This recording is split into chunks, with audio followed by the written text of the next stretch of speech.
This video you're about to watch, I didn't know was being recorded. It was at the Elk Immersion Experience, and the reason why I'm publishing it is for a couple reasons. One, it's that time of year where we all take to the field to go elk hunting. Number two, there's two guys in this video. One is myself, and the other is this guy named Bill from Colorado who's killed over 50 elk with a bow, and he's 72 years young. We're sitting down, I'm giving you context now, we're sitting down at an archery target, an elk one, and going over shot scenarios and how to react to those, which shots are higher percentage. Both Bill and I share the same sentiment. You may not share the same sentiment, and I want your comments to reflect what you feel is right so that we can have an honest discussion on what to use, not only when it comes to broadheads for elk, arrow weight, penetration, two holes, as well as shot angles and how to react to those. So let's get a healthy conversation going in these comments. It's timely. Attendees recorded it and sent it to me, and I was like, you know what? This video has a lot of food for thought that we could have a healthy discussion.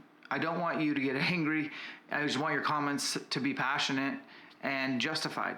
And share your observations. Comment below. Let us know what you think, what is best, and then ultimately you make the decision on what to take to the field that gives you the most confidence. I think we all can agree that elk are tough. They're hard to take down with a bow and arrow.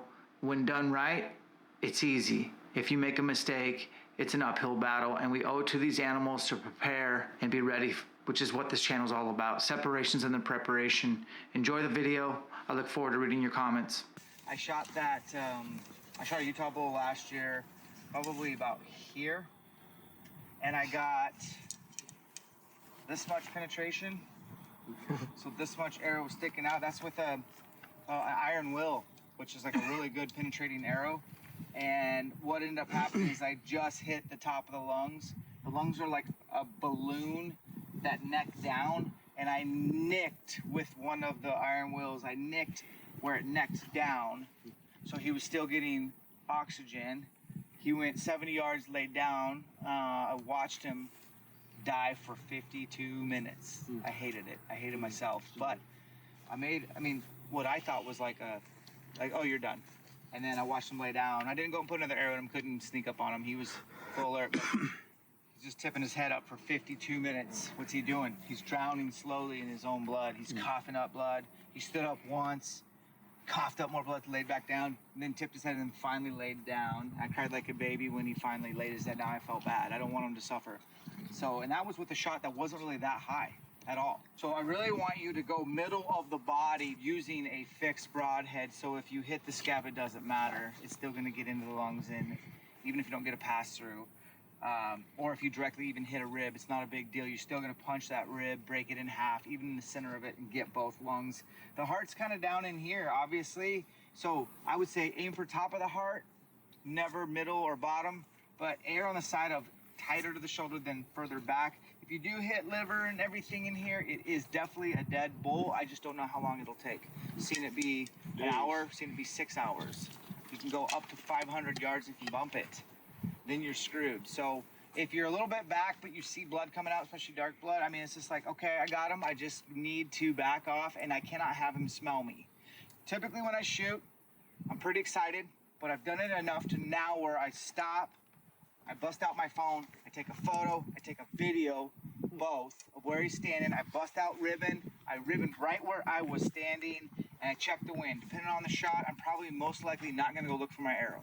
I'm gonna go back out where my wind's not going where the direction he ran, and I'm gonna go chill out for 45 minutes to an hour. Then I'm gonna come back and go find that arrow. That arrow should tell you a lot, right? But I'm using an iron will wide single bevel, and I'm shooting 80 pounds. My arrow's going 290. I'm gonna penetrate. If I was like, had a mechanical broadhead, and then yeah, you should probably aim for the middle, hope for the best, you know. But I've had a lot of bad luck with mechanicals. That's because you know stuff, Bill. Well, they don't work. Okay. Anybody thinking about doing it, let me talk you off the ledge. I can do it privately, I can do it publicly, whatever you want, but please use a fixed, sharp 2 or 3 blade chisel tip, whatever, what have you. Do you keep a couple of mechanicals for follow-up? I do. I keep 2 in the very back. So I'm using the Beast this year for my follow-ups. Let's talk about frontals. I'm just gonna go to the most controversial shot. The frontal would be like the same deal, but you just go up here. How many of you have never killed an elk? So you don't get to take this shot until you've killed one and cut one up in real life. The end. I'm 5 for 6 on frontals. They're all in North Idaho. They were probably all under 10 yards. But even then, I still I'm not batting 1,000. Okay? They aren't usually frontal. They look frontal. They're usually not. You'll find out. Have you ever used frontals? I haven't ever used a frontal, but you know, it's a cantaloupe-sized hole. And if everything isn't just perfect, they're surrounded by bone and armor, and you're not going to do anything but mess him up. So it's the only shot you want to take if there's nothing else you can do, and it's perfect. And you've killed an elk. I'm adding that as one of my And requirements. the other thing is what he's pointing out there too is when the elk's standing there, you can see the front of their chest here, and it looks like that's where you want to be, but it's not. It's higher up. You got to go to the center of the body, both directions. You almost feel like you're throat punching it. Yeah, you look where the change in color is, and you go just above that change in color, assuming everything's level. It's a tough shot. It's a heartbreak shot. Now, also, when the thing's frontal, Bill, so it's facing you and you're at full draw, what happens if you don't take it? You're still going to probably get a shot. You might. There's a very good chance that he'll turn. And in fact, I was sitting on a log, and I had a 5-point bull walk right up to within 10 feet of me. And I'm just sitting on the log stationary. And he's right here. And he looks down at me, and then he kind of looks up and looks away, and then he looks back down at me again. And you can see, you know, his head kind of cocks, and you can see the wheels are turning, and he's saying, there's something not right here. And so he spooks. He runs straight away from me. When he runs straight away, I pull, come to full draw. 35 yards, he turns broadside to look back to see what the hell that was, and I poked him right. Yeah. I say almost So, every and photo he- you excuse have, me. if you wait and they bust and you cow call because you have a diaphragm in your mouth at all times when you're in on elk, you stop them. Now you got your quartered away shot, slightly quartered away, which is my all-time favorite. That's like highest odds is that slightly quartering away. I don't like majorly quartering away. What's in their stomach in the morning, especially after all night? Grass. Hay, a hay bale. Yeah.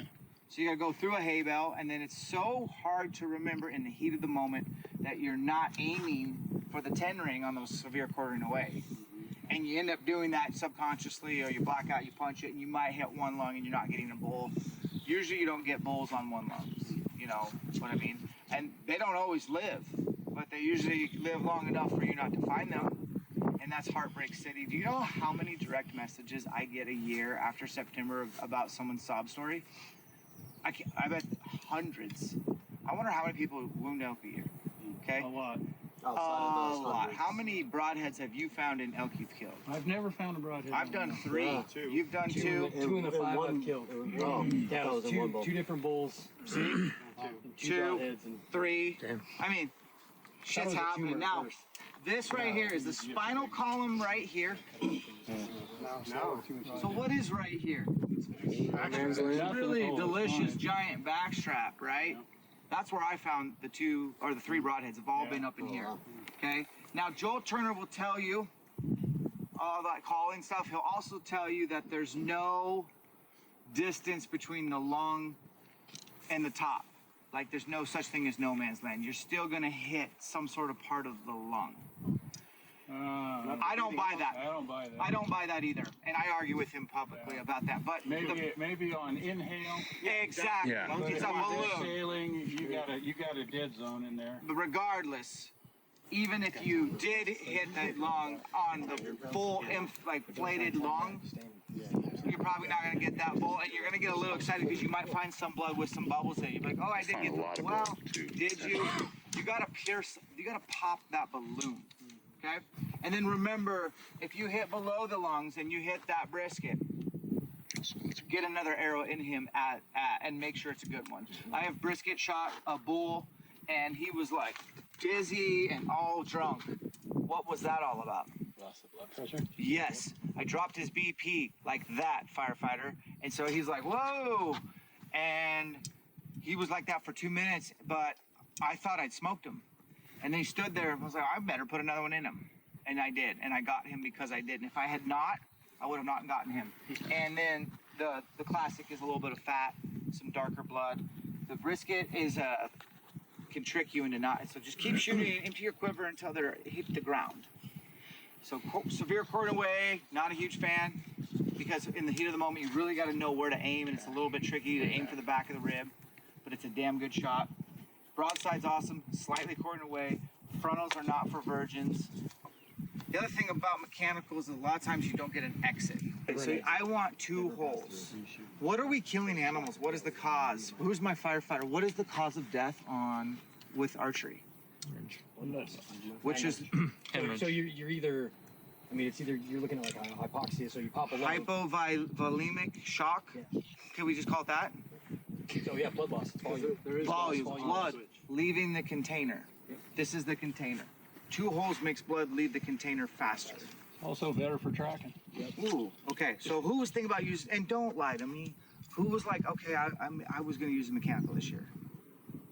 I shot one last year with. I don't give a like, I'm taking the time out of this to like present to you this information that it's going to catch up to you.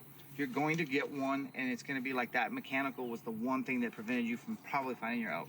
Well, Billy Was it said the you tuning? got several, right? Is it because you can just slap them on your fill points? And No, I had fixed blade and I had a fixed blade and a mechanical in my quiver. Yep. I just shot him with a mechanical.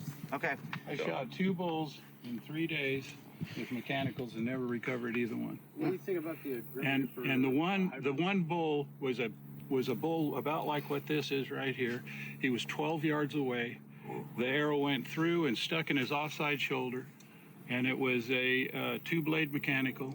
And I never recovered that bull, and I kept looking for him for 3 weeks, and I bumped him 3 weeks later, and he went up a mountain that I couldn't follow him up. He was still good to go. He was dragging a leg on that offside because that arrow was in there and it was working on that leg. And so first he was walking on it, and by the time we got up there a ways, he was literally just dragging that one leg. But he was going up a hill that was, I want to say, it's like a 60-degree incline. You could just reach out and touch the hillside in front of you, and he was heading out. And I never got close to him again. And that was 3 weeks after I shot him right through the boiler room with that mechanical. And after that, I said, never again. So I've got to that point where that's why I'm so passionate about doing this conversation. I don't know what I've been there. Never again. Sure, it works out, and then until it doesn't. You know what I mean? You owe it to these. These are the toughest guys. These do not want to die, especially when they're all rutted up. It's like they're The on hide is so superhuman. thick that with your mechanical broadhead, you lose over 20% of your energy on the skin. So 20%. Iron Will did a study where they had a force plate. They pushed the arrow and whatever was on the end through hide and a scab, and they measured the foot-pounds. So like Iron Will took like 70 foot-pounds. The Grim Reaper Micro Hades, it's a good one, 3 or 4 blade. It took like maybe 100. QAD 100. The mechanical got to 400 foot-pounds, and then the material broke in the broadhead, so it never even penetrated. So it's just the energy it takes. And then if somebody will tell you, well, like Bodie Turner will tell you he's going to use the Beast on elk this year, well, he's Bodie Turner. He's going to probably put the arrow right where he shot placement. Shot placement is going to be money. I know my shot placement is not always perfect. So, and it affords me as a solo elk hunter to do more. Like I will take frontals and some good angled frontals with an Iron Will 2-blade solo, because I'm gonna, if I call one in, and I, you know, if I feel good about the shot or whatever. So quartering 2s are tough too. I mean, quartering 2s is just such a tough shot. And a lot of times, especially my early years, I don't know if it's happened to you, Bill, but I called in a lot of bulls solo in that state, and I thought they were broadside. And I would take these shots, and when I would come up to them, I'd be like, oh, I hit one lung and liver. It was quartering 2. I could have swore it was broadside. It just comes with experience and reps and whatnot. So I don't know if that argument's compelling, but I'm trying to really convince you to the other go thing fixed. too is with a fixed blade broadhead, I've never not had a pass through. Never not had a pass through, which means I got 2 holes, so they go less distance. And particularly with that fixed blade, because it's going through both sides, and that thing fills up quickly in both lungs. So I shot a cow elk at 30 yards, 70 pounds, 31-inch draw with a 3-blade mechanical, and the arrow went in, I want to say 8 inches. The broadhead stuck in the tip of her heart and broke off, and I watched her go over and tip over. But I didn't get with that 3-blade broadhead more than that at 31 yards of penetration. They just don't work. Unacceptable. On elk. Yeah. They work On great a whole bunch of whitetail, other that's shit, a different deal, but on elk, So if you go in through guts and you crush the lungs or hit lung liver, break through the diaphragm, you're stuck in the offside shoulder, where is the fluid going to leak out of the animal? You're not going to get blood here. Nowhere. So you're going to have to be a hell of a tracker or have it tip over in front of you. It's going to be a tougher animal to find. Yep. You're going to kill it. Well, I was asking because Bill, he shot that one in the offside shoulder. I don't know if it was the broadhead, but the one that dragged himself up as. Oh, yeah, he was a definitely hit the mechanical. shoulder. Yeah. well, was I mechanical. shot right through the Right, lungs, but but mechanical or not, he but still when hit the shoulder. he was Yeah. coming along the hillside and then he came down through some brush and walked right out in front of me on a trail at 12 yards. But I waited until the shoulder that was closest to me till he took a step, and then I tucked it right in that armpit, and the arrow went through and hit this offside shoulder and didn't come through. So this leg was still back. And so the shoulder blade and all of that stuff's back in the way. This front one was forward, and so I was able to just tuck it right in there. So like if you shot that elk right there, right in that crease, you'd hit that offside leg. Right. From this angle that I'm standing at. And it's a perfect shot, but you still may not get a penetration out the other side. Want to be dead center in here someplace. And this gives you the largest margin of error. Margin of error. You're excited, you're wound up, you're going to jerk the thing, you're going to puncture trigger or whatever else. But, you've got the most forgiveness everywhere around for that shot. So this liver and diaphragm, you guys know the diaphragm of a deer is, right? You cut through that, that's them up. The liver, they're gonna die. But what about, and we told you how long to wait on a liver? 5 hours. Yeah, Durham and I did a pod that you should save to your phone. We made it an hour on purpose, and it goes over a bunch of shot scenarios and what to do. Go download that, and then that's your play. You play that after you take your photo, video, flag it, back out, listen to it for an hour, then come in. Because remember, it's CSI crime scene. And I talk about how to track for blood, read tracks, and if you have a partner, if you were the shooter but you're all emotional, can get out of the way, stay back at last blood, let the other guy who's not emotionally attached to the animal do the tracking, blood confirm. We went through all that, but what if you hit guts? Like, it could happen to you. This is the shit show part, okay? This could be taking 24 hours, longer. This is where you're gonna have to put another one in them. This is where you're gonna probably have to back out for a day. There are dogs in certain states that will gladly find your elk easier if you shoot them through guts and they die, because it's more scent on the ground. They go to water when they're shot in the guts. Yeah, so always go to Colorado's water. legal, Idaho's legal, how does Utah. Wyoming? Utah's legal, Wyoming, I don't know. I did a podcast with a guy who's in charge of this whole federation. So if you get in a jam and you know you got shot and you know you're not gonna, I know there's a presentation in No, Elders, Wyoming, no, 2 it's years ago. entities. Yeah. It's private. yeah, and it's legal. So Yeah, Wyoming's a yes. So Yeah, one of I the know things it's a yes. Dan hasn't mentioned in any of this, and I think it's really important because it was a serious lesson for me. The biggest bull I ever shot was 41 yards away, and he's walking at a really, really fast rate down the top of a ridge.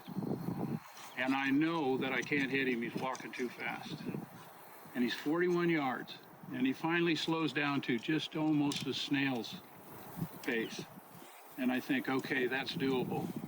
And I took my time, I really aimed, I didn't lead him at all. I shot the shot, and it hit over a foot back, because even hardly moving, that elk traveled so far in the time that I fired that arrow till the arrow actually made contact that I hit him clear back in the liver. And so the elk ran up the hill to about 60 yards in a bunch of quakies and stood there for 20 minutes because he's so sick. And then he walked off, and so I had a friend, and we had to go to work the next day. And so I called him and I said, you better get over here and help me track this bull, because otherwise we're not going to make work. So he came across, but unfortunately he came across to where he was right below the bull, came right up and blew the bull out, and we never saw him again. And I should have shot a second shot at 60 yards, because what the hell? Yeah, why not? Yeah, and I didn't, because I'm thinking I got him. And then the other thing is if an elk is moving, you probably can't hit where you want to hit. You need to stop So him. you didn't cow call and stop him? Nope, Did you have a diaphragm in your mouth? nope. So I just kind of want you to have that diaphragm in your mouth, wear them out, especially when you're in tight with elk. Most of the elk I've shot the last thing they heard was me trying to make an elk sound with the diaphragm, pretty excited. And it can be ugly too, but they'll stop and look. Yeah.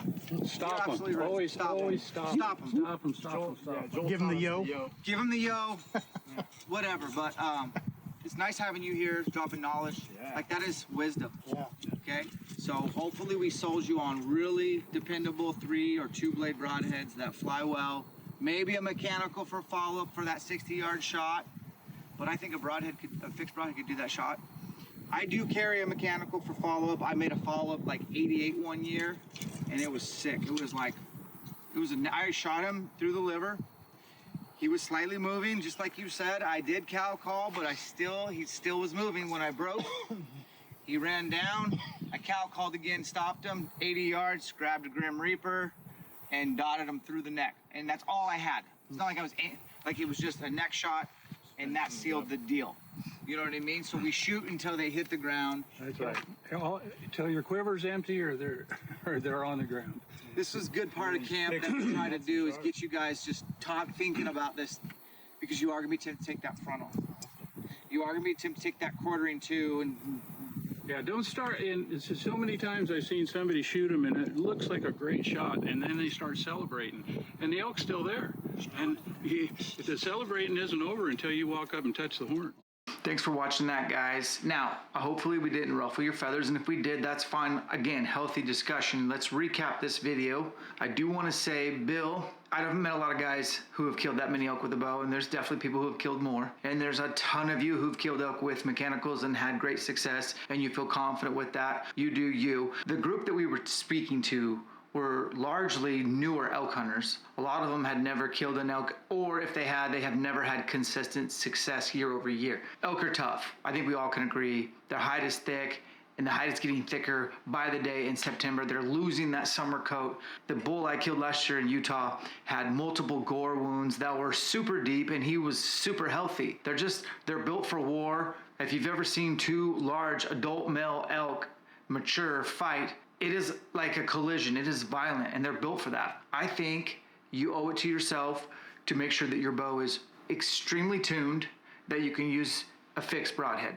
If you can't get it tuned and you've got to drop down to an expandable, I would recommend a couple options that I've used on non-elk, but have some confidence in, and the Beast would be one of them. I don't work with them at all, so I have an unbiased opinion. Also the Sever, the Titanium, I like the newer one with the bleeders, and that's why I keep a follow-up mechanical in the back of my quiver, because I have made those shots where maybe I didn't hit perfect and I got another shot opportunity at a pretty long shot. Yeah, I'm gonna reach for that expandable for that flight, that long distance flight, to try to get one more, and I owe it to the animal to empty that quiver until they're on the ground. I think the takeaways are that broadside shot, you definitely got to find the sweet spot where that arrow's not going to hit that offside shoulder so that you can get 2 holes. We want to steer you away from frontals that are very, you'll watch YouTube, you'll see guys take them, and you're just going to be like, oh, I know I can do that. In the heat of the moment, it's really hard to decipher if they're up, down, turned even slightly. Just get one on the ground before you take a frontal and really cut open that animal and study, and you'll see what we're talking about is where all the ribs come together in the sternum. It's like they are an armor truck up front.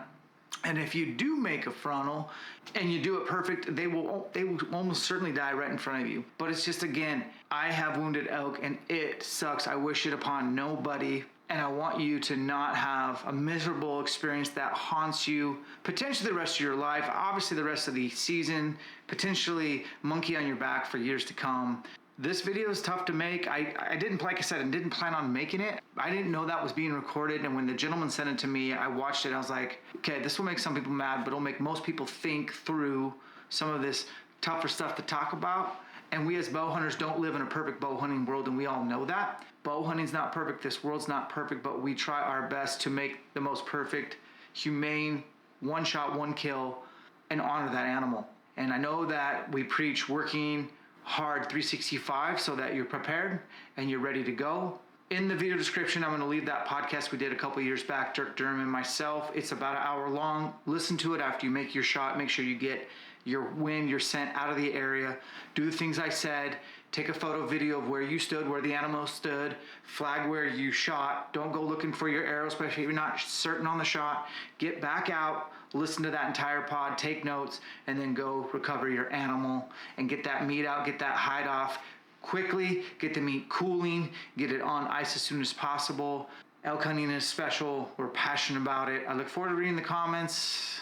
This whole video was coming out of a place of love, and I love that I had Bill, a guy with a lot of wisdom to share.